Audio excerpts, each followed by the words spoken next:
Well, it's late night tonight, and I'm out here in the garage. It's warm out, and I got to thinking about some stuff. You know, the older I get, the more I'm getting tired of just everyone trying to hustle me. But there's a reason.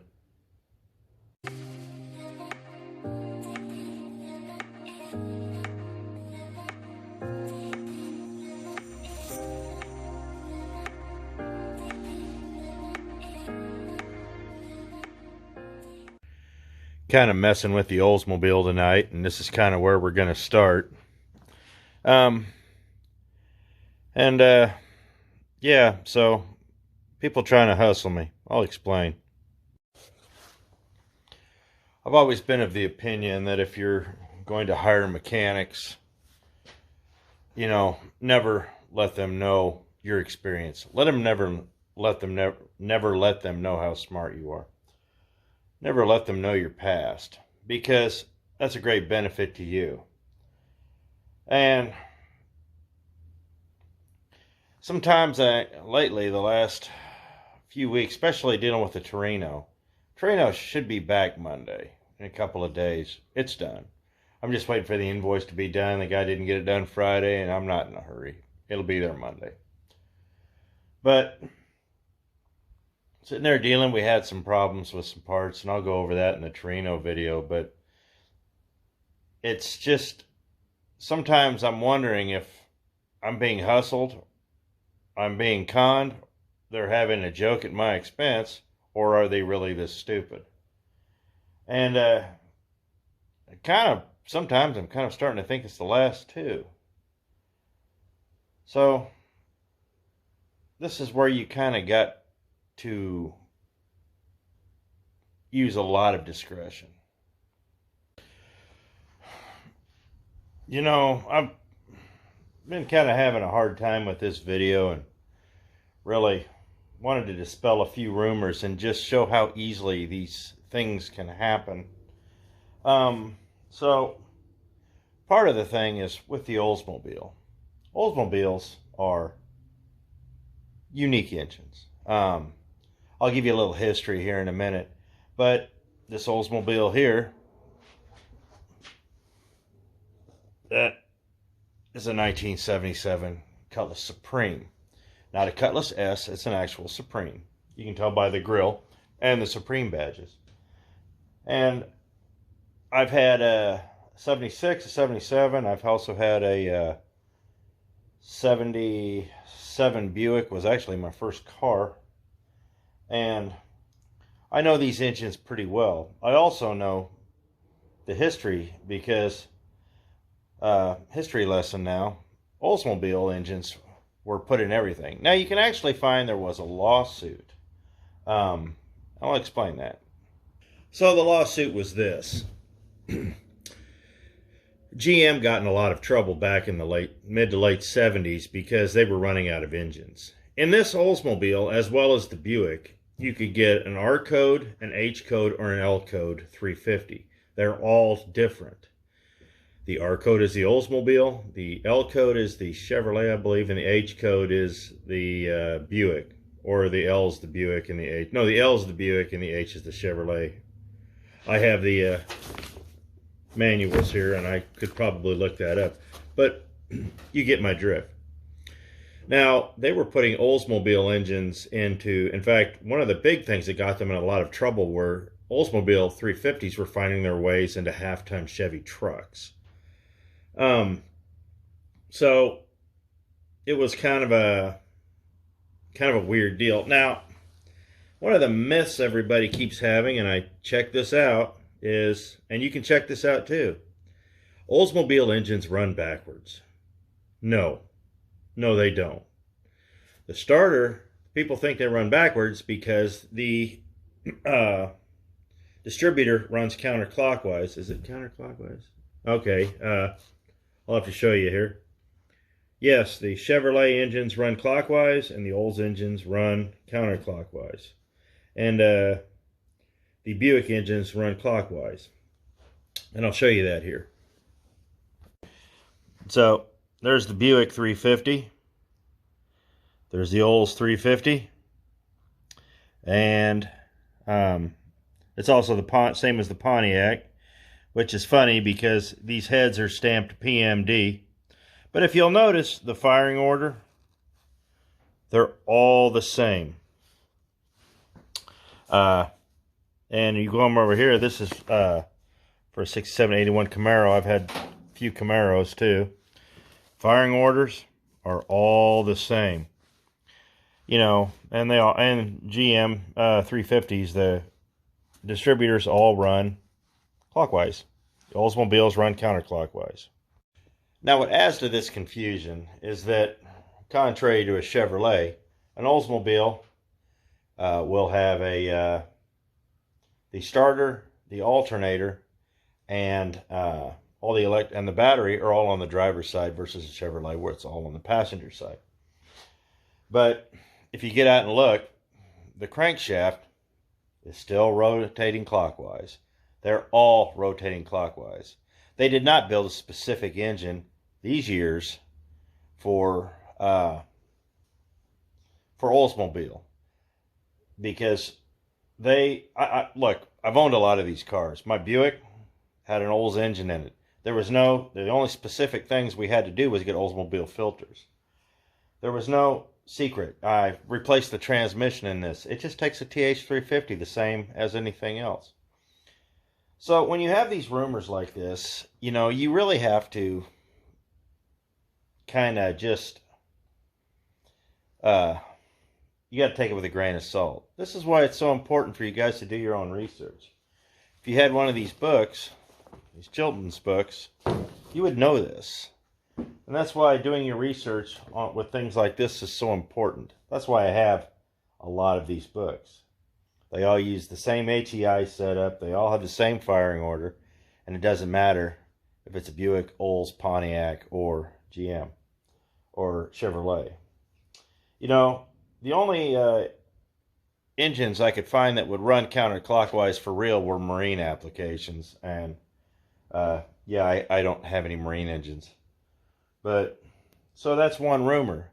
But I was talking about putting a 350 in this out of a Chevrolet and just bolting it up to the TH350 and like, well, you got to change the transmission because the engines run the other way.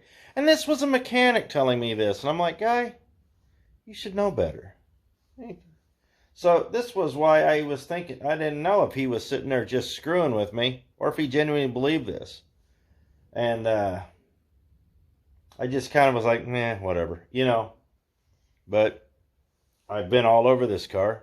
There's no all specific parts from basically the transmission bag. It's all just A-body GM.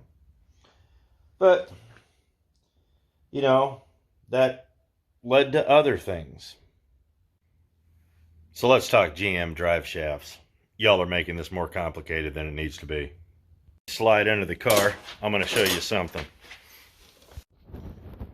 So, you can't really see it. If you can see it right there, right on the side, you're going to see two little holes.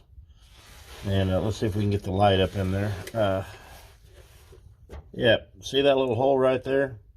There's one on each side. Those hold the U-joint into the drive shaft.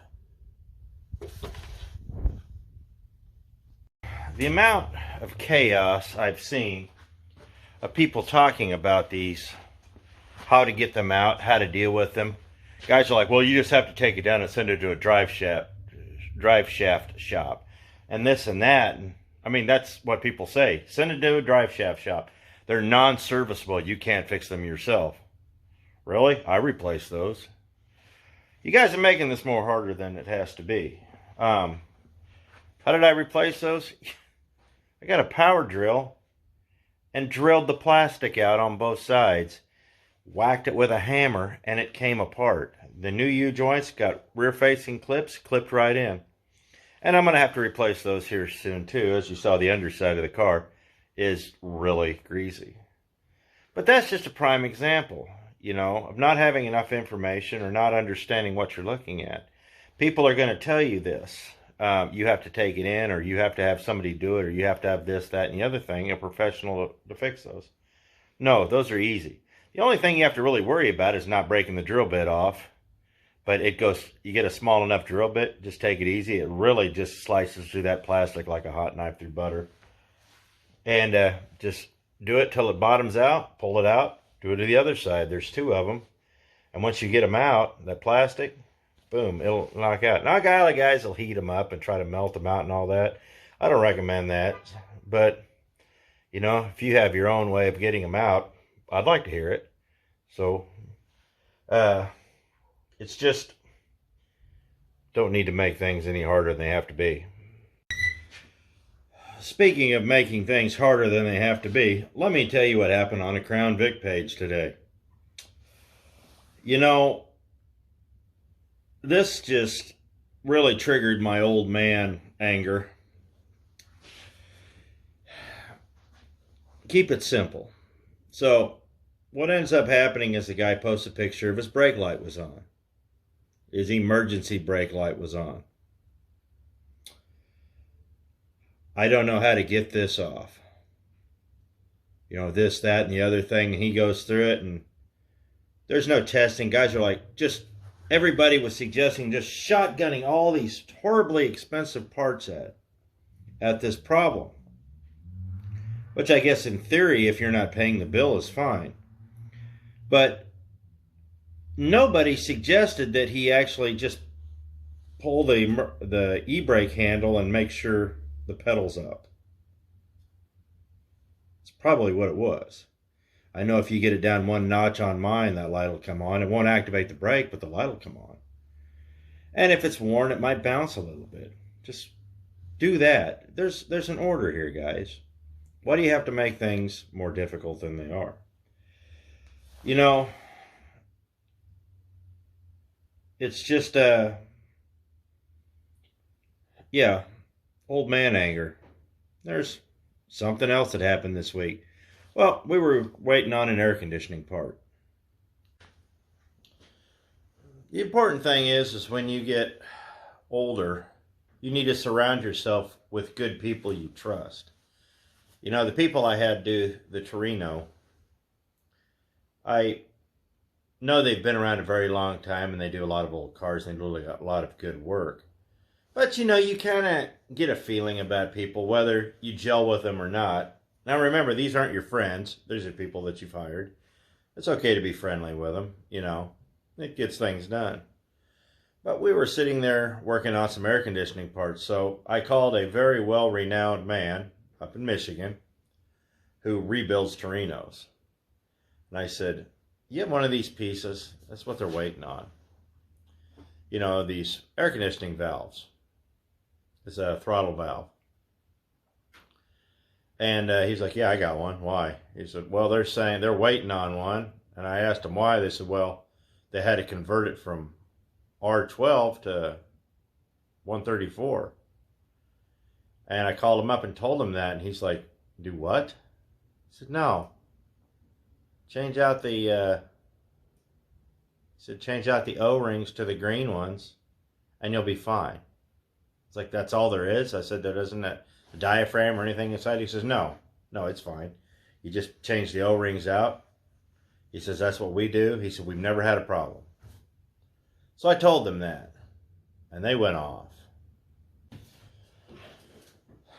I don't know if they got upset that I was questioning them or what was going on, but the dude got really mad. He said, it's not that way. This is how it works. This is that, and this is that. And all I could think of was, this is what really questioned me why I was allowing them my business to them, which is too late now. I got to pay the bill still. And I learned something today. First of all, never argue with a man in his own shop. It's bad form. Don't do it. You don't have to come back, but if you've hired the guy and he's not doing what you want or he's acting this way, there's a reason. And I know the reason behind this. But you don't sit there and argue with a man in his own shop. I know that every 134R conversion I've ever done, or I've ever seen done, we've never replaced anything mechanical. It's always just been seals. And sometimes, I was talking to a buddy of mine about that. And before I did this video, I did do a little research, believe it or not. And every now and then you'll replace some hoses, but truthfully, a 50-year-old car, you probably should anyways. But he was wrong. And I know he was wrong. But I didn't say anything. I'm not going to argue with him. So I understood why he was the way he did, and I thought about it, and suddenly the picture became clear. It's time for a little bit of hinge maintenance here. You should oil down your hinges at least once a year. It's just part of routine maintenance. The car doesn't get driven as much as it probably should, but even if this is all you do, it's good. It'll keep the hood from binding up. Oh yeah, that's what I was talking about. Driver's side battery, alternator, starters under there, distributors in the back, oil fill there. So yeah, but on a Chevrolet, it's flip-flopped. But like I said, the distributor runs counterclockwise on an Olds, clockwise on a Chevy, but all the cylinders are the same, the firing order is identical, and the crank runs clockwise.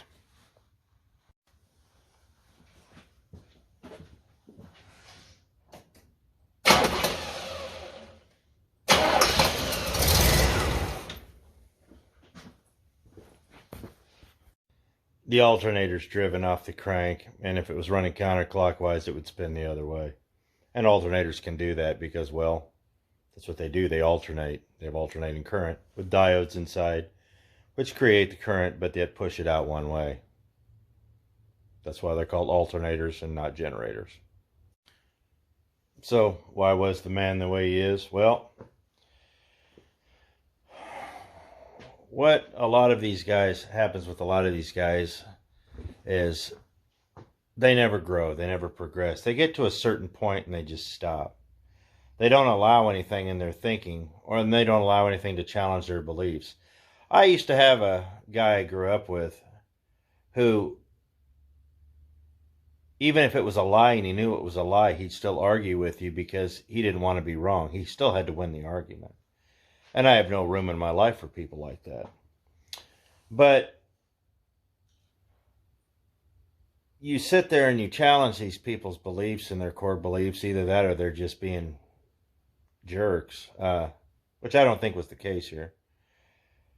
And this is the way they've always done it, and this is the way they always will do it. But for what he does in this position, he should know better. And that's not even a joke. He should know better. And I just got thinking about that today, and I'm not going to say he's not a fine mechanic, because I needed an old mechanic to rebuild an old car. But the problem that I run into was that there were some things that I did want that he just wasn't willing to do, and I knew he wasn't willing to do, and I didn't even ask because of his temperament and his personality and what he does.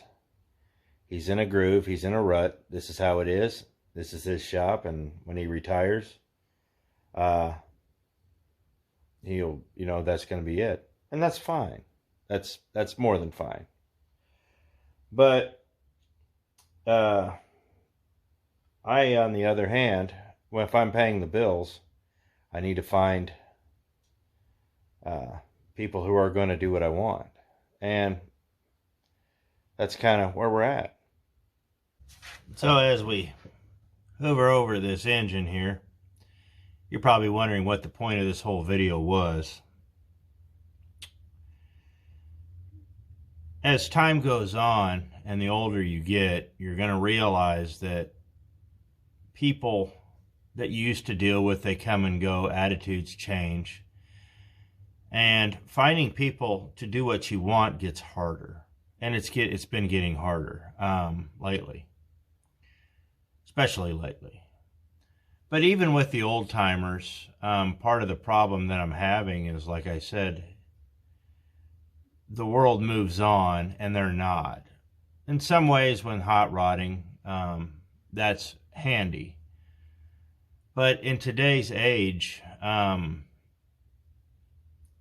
with all the new advancements and things, they haven't embraced any of it. And that's fine too. But when it comes to finding a mechanic, and when it comes to even just hanging out with people in general life, this is why I don't get on forums, and this is why, if you find me online, I'm mostly just trolling people, honestly. Mostly just trolling people just because there's no point in having a discourse with them, because the stupidity ship has already beached itself at Cape Hopeless. You Navy guys will get that joke. And you have to allow for change in your thinking. For years, I was a carburetor guy. And I was scared of computers, and I was like a lot of those guys. I'm the Gen X group that hated computers versus the Gen X group that loves computers. And I've embraced them to a point. But I realized that if I was going to continue on with what I'm doing, I have to embrace the future. And when you're dealing with mechanics, you need to find someone who has a little bit of an imagination. Because these people that I'm dealing with have no imagination at all. In fact, his help doesn't even hardly have a personality. I'm a firm believer that mechanics, especially in a position like that, their job is to prepare their help for the future. So either he's going to be head mechanic, he's going to take the shop over someday, or he's going to be good enough to start his own shop. Now, don't get me wrong, there's a lot of guys that have no interest in starting their own shop. But mentoring someone into success is a very important thing. It's kind of something that we've lost. And I'm big into mentorship.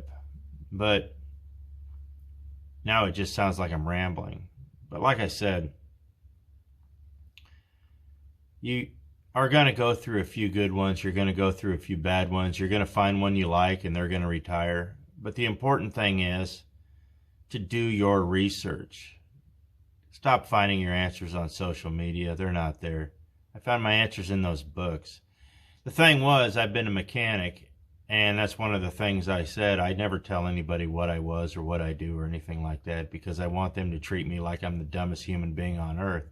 That way, I have an idea of who I'm dealing with. Are these guys going to be honest? Or are they going to try to screw me? Believe it or not, I have guys that try to screw me more than honest. It's kind of sad.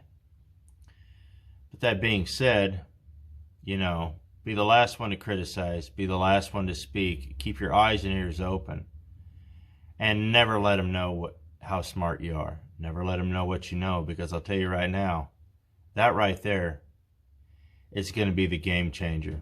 It's going to be the equalizer. And you're going to need that when you deal with mechanics, especially in this day and age. You're going to come across some good ones, and you're going to come across a hell of a lot of bad ones. But you're going to learn, and hopefully you will have an idea of what you're looking for. This was just a few things that happened this last week that I thought you guys might find interesting. It's been a rough week. And dealing with cars, guys, it's been just as rough. So I thought you might get a kick out of that. So I appreciate it. Thanks for watching. I got to go fix the stereo now. So see you next video.